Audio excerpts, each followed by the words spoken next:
आज की इस वीडियो में बात करेंगे कक्षा 8वीं विषय विज्ञान कार्यपत्रक 39 तिथि 14/12/2021।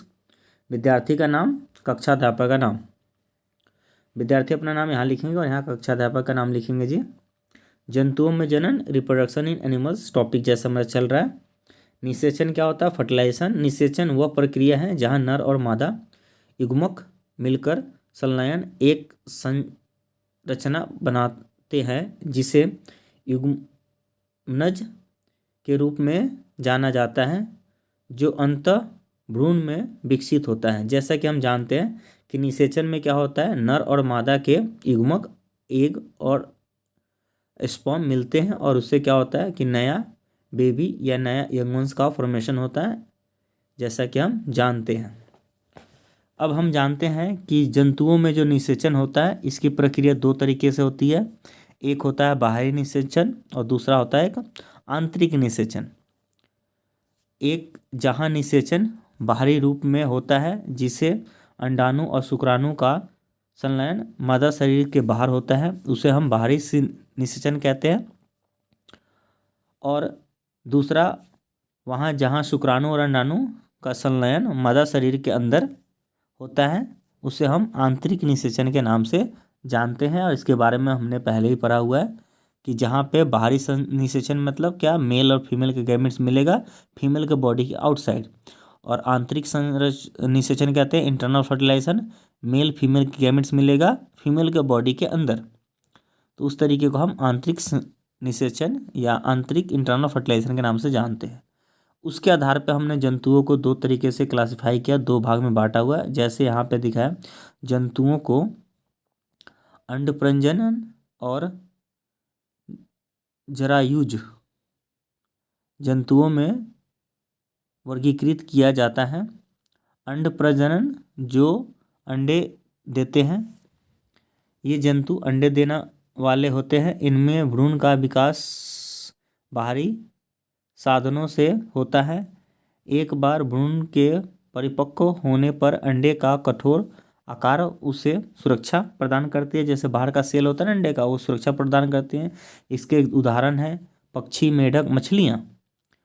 दूसरा है जरायुज, ठीक है, जैसे इसको हम कहते हैं ओविपोरस, जिसको कहते हैं विविपोरस। जरायुज ये जंतु संतान को जन्म देते हैं, मतलब यंगवंश को जन्म देते हैं। इसके आंतरिक निषेचन होता है इंटरनल फर्टिलाइजेशन। भ्रूण का विकास मादा शरीर के अंदर होता है जी। इसके अलावा भ्रूण का विकास कहाँ होता है? मादा शरीर के अंदर होता है। इसके उदाहरण है हमारे पास कुत्ते, बिल्ली, मनुष्य आदि। जैसे कि आपको इस डायग्राम में दिखाया गया है, ये एक ओविपोरस एनिमल है ओ, और यहाँ विविपोरस है जो यंगवंश को जन्म देते हैं, अपने संतान को जन्म देते हैं सीधा, और ये अंडा देना पसंद करते हैं जी। इसके आधार पे यहाँ पे क्रमशः हमने क्या किया हुआ है कि अंड प्रजनन और जरायुज को हमने डिस्टिंग्विश किया, अंतर किया है। इनके अर्थ के आधार पर अंडे देते हैं, ये युवा को जन्म देते हैं। निषेचन की बात करता हूँ तो इसमें आंतरिक और बाह्य निषेचन दोनों होता है। इसमें सिर्फ आंतरिक निषेचन होता है जी।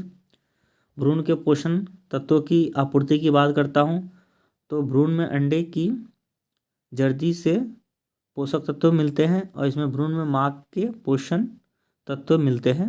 भ्रूण में माँ से पोषक तत्व मिलते हैं जी। जीवित रहने की संभावना की बात करता हूँ तो चूँकि बाहरी वातावरण में अंडे रखे जाते हैं, यहाँ इसका पोषण और देखभाल माँ द्वारा प्रदान की जाती है।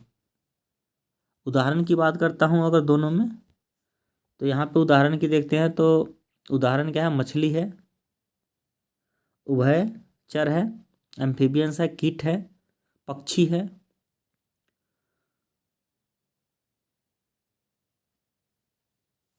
अगर इसके उदाहरण की बात करता हूँ तो मनुष्य है, कुत्ते हैं, हाथी है, बिल्ली है, शेर है।